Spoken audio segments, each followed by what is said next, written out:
जिस किस्म का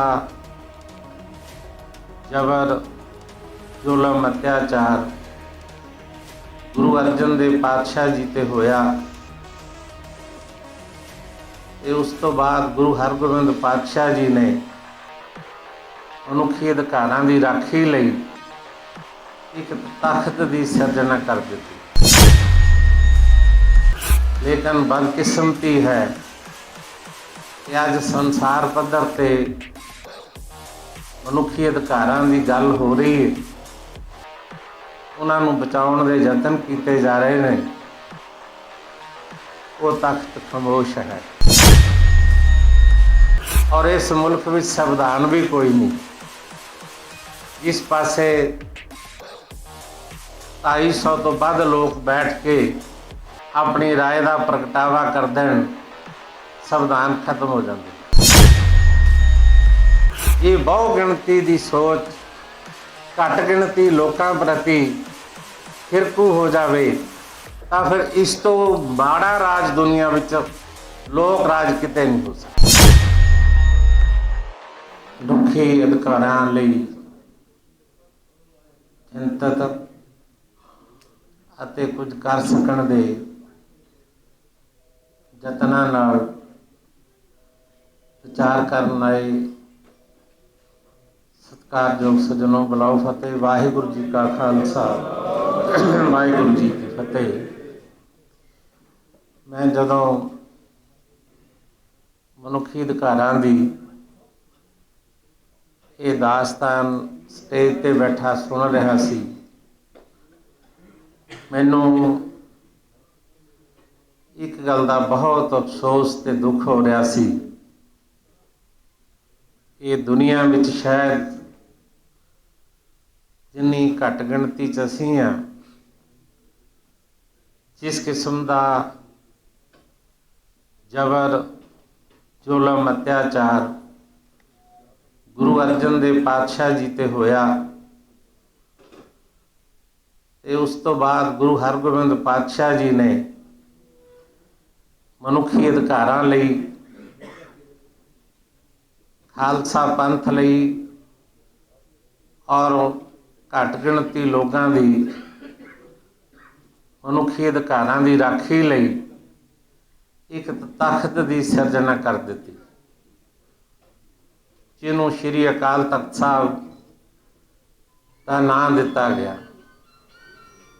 लेकिन बदकिस्मती है कि अज संसार पद्धर ते मनुखी अधिकारां की गल हो रही है, उन्होंने बचाने के यतन किए जा रहे हैं,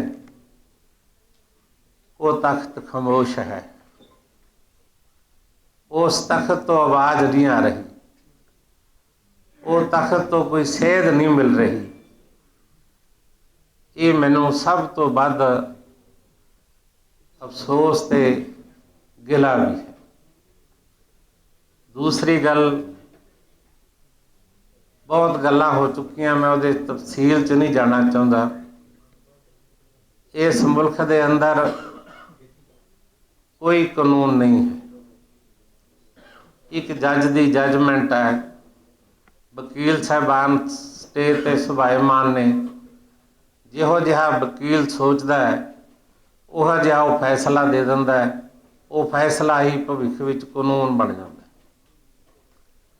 और इस मुल्क में संविधान भी कोई नहीं है। जिस पासे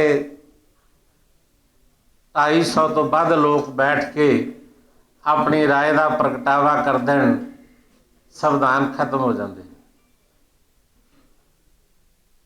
इस मुल्क के अंदर नहीं बल्कि दुनिया भर में 3 किस्म के राज प्रबंध ने। एक राज प्रबंध है बादशाही, जिहदे विच बादशाह की मर्जी है वो किसी नूं फांसी देवे, किसी नूं बरी कर देवे। लेकिन उहदे विच भी किते ना किते सर्वाइवल है कि बादशाह अपना फैसला उहदी लियाकत करके बदल भी सकता है। ते दूसरा राज प्रबंध है डिक्टेटरशिप। ਡਿਕਟੇਟਰਾਨਾ ਪ੍ਰਬੰਧ ਦੇ ਅੰਦਰ ਵੀ ਮਨੁੱਖ ਕੋਲ ਸਰਵਾਈਵਲ ਲਈ ਆਪਣੀ ਅਕਲ ਦਾ ਕਿਤੇ ਨਾ ਕਿਤੇ ਸ਼ਕਤੀ ਜੇ ਉਹਦੇ ਕੋਲ ਹੋਵੇ ਤਾਂ ਉਹਦਾ ਬਚਾਅ ਹੋ ਸਕਦਾ।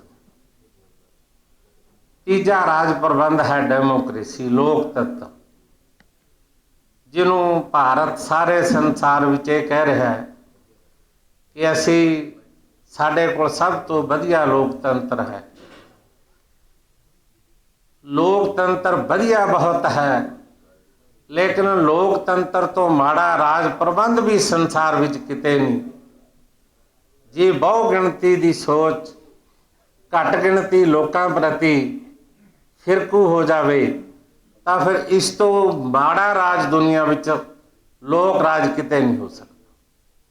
ਫਿਰ ਇਹਦੇ ਖਿਲਾਫ ਜਦੋਂ ਕਿਤੇ ਆਵਾਜ਼ ਉੱਠਦੀ ਹੈ, ਫਿਰ ਅੰਤਰਰਾਸ਼ਟਰੀ ਭਾਈਚਾਰਾ ਇਹ ਗੱਲ ਕਹਿੰਦਾ ਹੈ ਕਿ ਜੀ ਤੁਹਾਡੀਆਂ ਵੋਟਾਂ ਨਾਲ ਇਹ ਰਾਜ ਬਣਿਆ।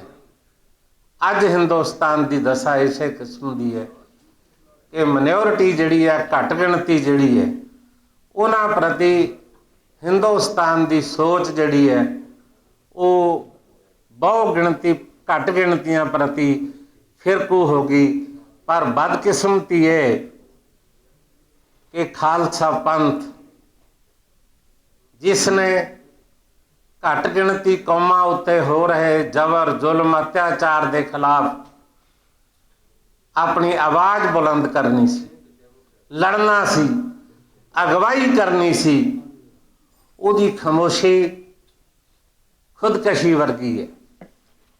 ਮੈਂ ਧੰਨਵਾਦ ਕਰਦਾ ਦਲ ਖਾਲਸਾ ਜਥੇਬੰਦੀ ਦਾ ਜਾਂ ਹੋਰ ਸੱਜਣਾਂ ਦਾ, ਜਿਹੜੇ ਗਿਣਤੀ ਪੱਖੋਂ ਭਾਵੇਂ ਬਹੁਤ ਥੋੜ੍ਹੇ ਨੇ, ਲੇਕਿਨ ਇਮਾਨਦਾਰੀ, ਸਿਦਕ ਤੇ ਜਜ਼ਬੇ ਪੱਖੋਂ ਉਹਨਾਂ ਨੂੰ ਸਲਾਮ ਕਰਨੀ ਬਣਦੀ ਹੈ ਕਿ ਉਹ ਪੂਰੇ ਦੇਸ਼ ਦੇ ਅੰਦਰ ਬਹੁ ਗਿਣਤੀ ਵੱਲੋਂ ਘੱਟ ਗਿਣਤੀਆਂ 'ਤੇ ਹੋ ਰਹੇ ਜ਼ੁਲਮ ਦੇ ਖਿਲਾਫ ਜਿਵੇਂ ਆਵਾਜ਼ ਬੁਲੰਦ ਕਰ ਰਹੇ ਨੇ। ਇਹਦੇ ਲਈ ਮੈਂ ਉਹਨਾਂ ਨੂੰ ਬਹੁਤ ਬਹੁਤ ਵਧਾਈ ਦਿੰਦਾ। ਭੁੱਲ ਚੁੱਕ ਦੀ ਖਿਮਾ। ਵਾਹਿਗੁਰੂ ਜੀ ਕਾ ਖਾਲਸਾ, ਵਾਹਿਗੁਰੂ ਜੀ ਕੀ ਫਤਿਹ।